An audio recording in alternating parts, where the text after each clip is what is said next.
Expecting other people to be responsible for respecting our boundaries is like jumping into the middle of a lake and expecting someone else to swim for us. There is a lot of misinformation out there about what it means to have healthy boundaries. And today, we are going to debunk some of these common misconceptions so that you can use this very effective and powerful tool for self-growth in a way that will truly improve your life. Hello and welcome, my friends, to this important episode about how to set boundaries for self-growth. And why are boundaries so important for our self-growth? Well, oftentimes as children, or maybe later in adulthood, we find ourselves in relationships where we feel we have no choice but to accept unacceptable behavior. If these kinds of relationships surround us when we are children, then we don't really know any better. And we grow up thinking that the unacceptable behavior is just normal. Then, as we grow into adulthood, because we've grown familiar with being treated with disrespect or disregard, we find ourselves gravitating towards friends and partners who also treat us that way. This is a very common source for why people find themselves in a pattern of unhealthy and painful relationships. But it doesn't necessarily have to begin at childhood. Even as adults, we can still fall in love with people who don't treat us right, or we can find ourselves in jobs with employers who are disrespectful and dysfunctional, or even our coworkers can become a source of creating unhealthy relationship dynamics in our lives. So how do we get these people to stop treating us in an unacceptable way? How do we make other people treat us the way we want to be treated? Well, the answer is you can't. You have no control over people's behavior. How they act is always up to them. All right? So what good are boundaries if you can't make other people respect them? See, now we are starting to get real. Because so many people today talk about boundaries this and boundaries that, but there's actually a lot of misinformation out there about what having boundaries really means. People have been using boundaries all wrong. People think they set their boundaries and then they go around announcing them to other people. And if someone crosses them, then what? You yell at them? You say, you can't treat me like this? You're crossing my boundaries, so stop it? People who approach boundaries in this way usually wind up wondering why boundaries don't work. But boundaries do work. They are well documented as being tremendously effective and truly life-changing when you know how to do it right. So let's debunk some common misconceptions about how to set boundaries so you can use them in your utmost advantage. Here's one common misconception about setting boundaries.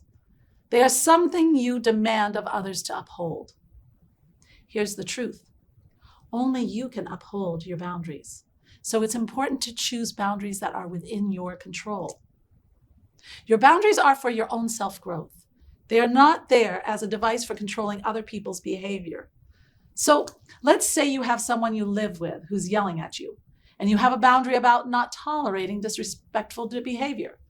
Here's the inappropriate way to uphold your boundary. By shouting at them, now you're crossing my boundaries, and you are not allowed to talk to me that way. Well, here's the right way to uphold your boundary. You calmly say, I want you to understand you, and we have a conversation. But if you continue to shout at me, I'm going to have to pause this conversation. And then if they continue to disrespect you, the ball is in your court. What are you going to do? Repeat your boundaries over and over until they listen? Nope, no. You say it once, and then you can uphold it and give it power by keeping your word to yourself. Having boundaries means you get in your own corner. You have your own back. You be your own best soulmate. You say if they were going to continue to yell, you would have to pause the conversation, and only you get to decide if that is a boundary or if it's just some idle threat you don't intend to carry out. And look, it's hard at first. When we stop pleasing people, people stop being pleased. But if they are really your ally and someone who loves you, They'll get over it. They cool down, and the next time they get to yell again. And you tell them you're going to pause the conversation if they don't stop. They know you mean it. And that's how a boundary starts to change the way people treat you. And it's also the way you stop allowing your sweet self to spend time with people who are frequently mistreating you. The next common misconception about setting boundaries is they are rigid and unchanging and apply all the time to everyone you interact with. Here's the truth.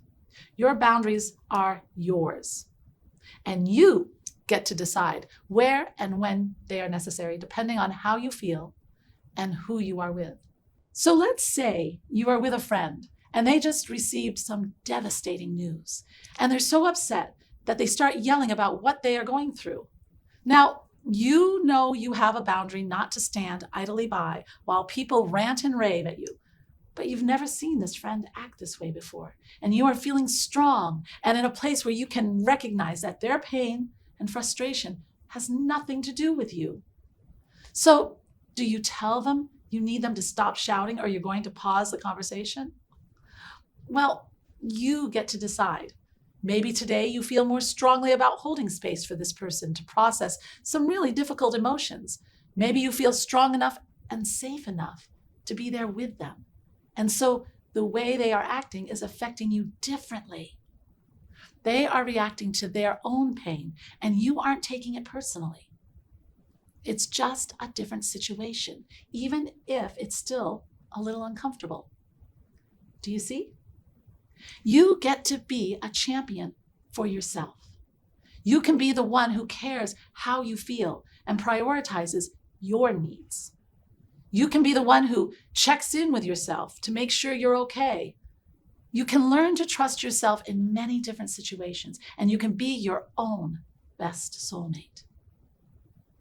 The final, most common misconception about boundaries is that boundaries exist to teach others how we want them to treat us. Here's the truth. Boundaries exist to teach us how to treat ourselves. A side benefit to consistently upholding your own boundaries actually is that the people who love you and respect you do begin to adjust their behavioral patterns towards you over time. Usually it happens gradually, and sometimes it happens begrudgingly. But that part is none of your business because you use boundaries for your own self-growth, not to force growth on others. Sometimes we encounter personalities that aren't going to change, aren't going to improve. And in these circumstances, our boundaries can help make it clear that these relationships aren't working for us. Sometimes that can scare people off from having boundaries because it can be sad or scary to imagine our lives without this person. And in those circumstances, I'd like to send you my love straight from my heart and tell you that you aren't alone. Be brave and be your own best soulmate. You don't have to make any dramatic changes all at once. You just need to protect yourself one day at a time until you are ready to make a decision. Where in your life do you feel like your boundaries are being crossed? By an explosive boss, a demanding child, a disrespectful partner, an overbearing relationship?